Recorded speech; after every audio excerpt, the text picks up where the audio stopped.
Hey everybody, welcome back to Environmental Organic Chemistry with Dr. Lisa. Today I'm going to do problem 4.4 from the second edition of the Schwarzenbach-Geschwind and Imboden textbook. The reason I like this problem is because this is a problem that has to do with the vapor pressure of a solid, where you have to think about that transition from solid to liquid and then to gas. So this problem is about 1,4-dichlorobenzene. 1,4-dichlorobenzene is used as a disinfectant in public toilets. Through the magic of television, I will now paste it in here for you. Sorry, there we go. There's 1,4-dichlorobenzene. Okay, so benzene with two chlorines on it. This is used as a disinfectant. It's why if you go into a porta potty, it smells funky and chemical in there. That's the 1,4-dichlorobenzene. Actually, I can't say for sure it's still used, but back when they wrote this textbook, it was used. So what you're asked to do is figure out how much of this 1,4-dichlorobenzene might be vaporizing into the air, into this nasty, disgusting porta potty, and asking yourself whether you're going to be overcome by the fumes if you happen to work in this place. So you're given a bunch of vapor pressure data, and just to make your life miserable, you're given it in millimeters of mercury. And the temperature here is in Celsius. So if we wanted to plot this data and get things like delta H and delta S of vaporization, we'd have to, first of all, convert the temperature in Celsius to Kelvin. So we'd actually should be more exact here and do this plus 273.15 degrees. Boom. That doesn't change things much, but anyway. And then I'm going to convert the millimeters of mercury to atmospheres by dividing by 760 here, because I just find that to be a lot easier to work with. I'll make that a little bit bigger. You can see I'm just taking this, dividing it by 760, and taking the natural log of it. So here's my data. Oops, sorry. There's my data. It's been plotted over here.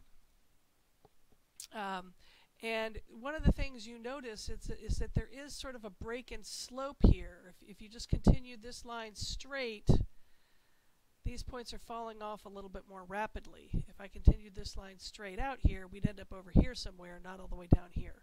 Okay, and that's one of your first indications that this thing is a solid.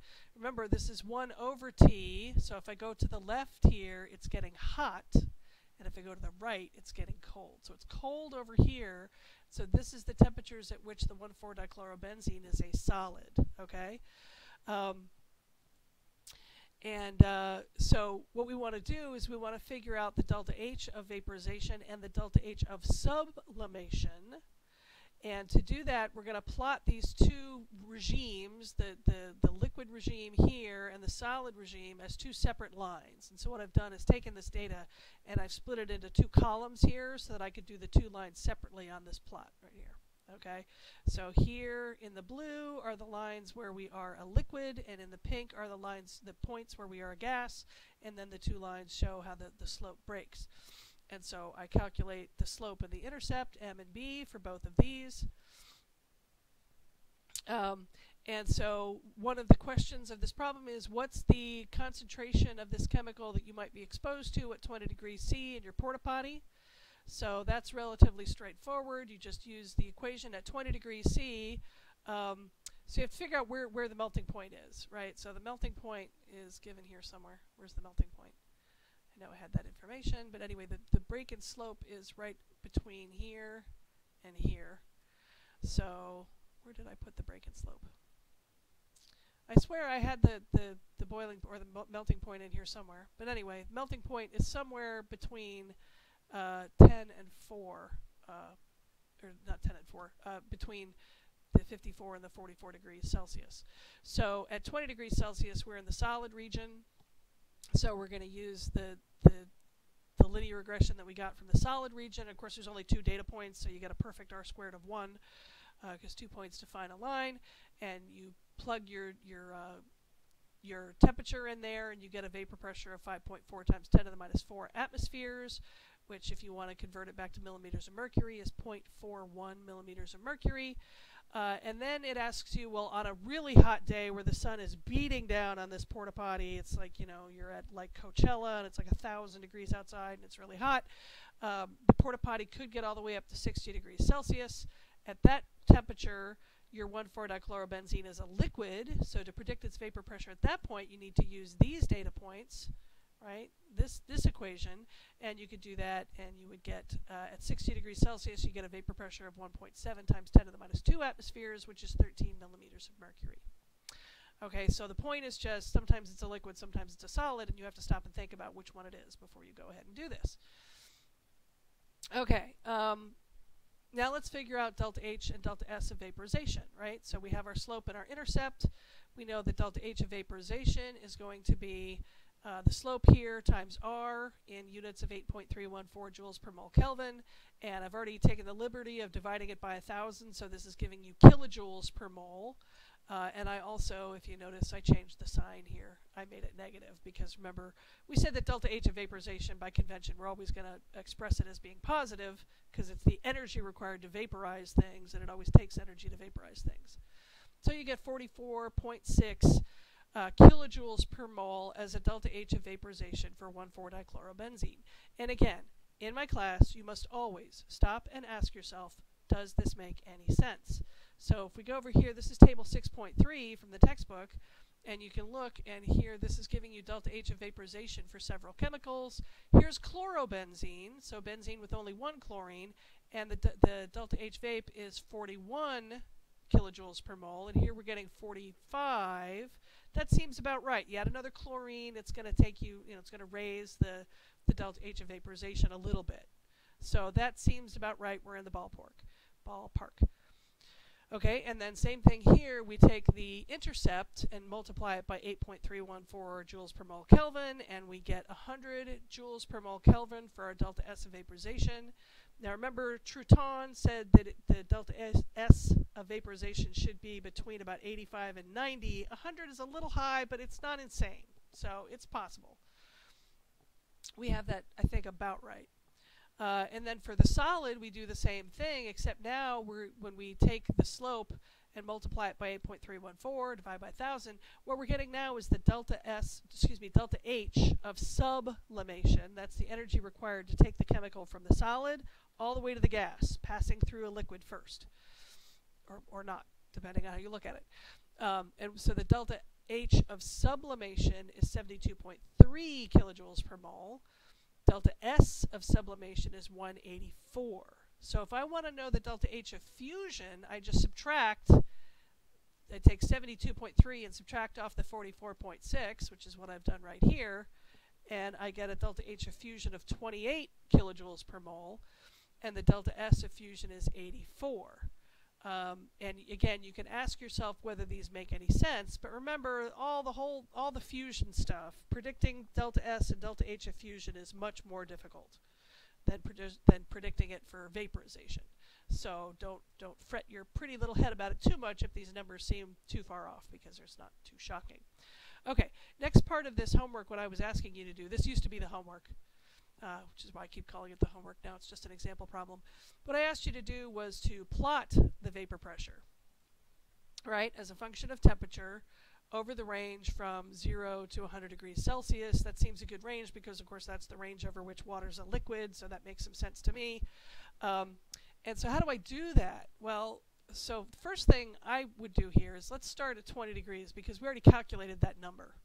So we calculated that number up here. Might as well just start with it. So this is just a number, right? I'm just saying this is equal to cell B37. That's right here. I'm doing this in atmospheres. So you have to start somewhere. Let's start here. Okay? And then we have our what I did is I calculated this. I'm using this equation, right? Using this equation. So natural log of the pressure at the temperature I'm interested in divided by the temperature, the reference temperature, which for us right now is 20 degrees C because that's what I have, is equal to delta H of vaporization over R times the difference in the reciprocal temperatures. So what I've done here is I've calculated, so here's my natural log of P1 here is in the blue. So that's here, first thing up here. Okay, plus this whole nasty thing where D49 here is the delta H of vaporization times 1,000 because I'm converting. This is very important. don't forget to convert from kilojoules per mole back to joules per mole, because the 8.314 here is in joules per mole.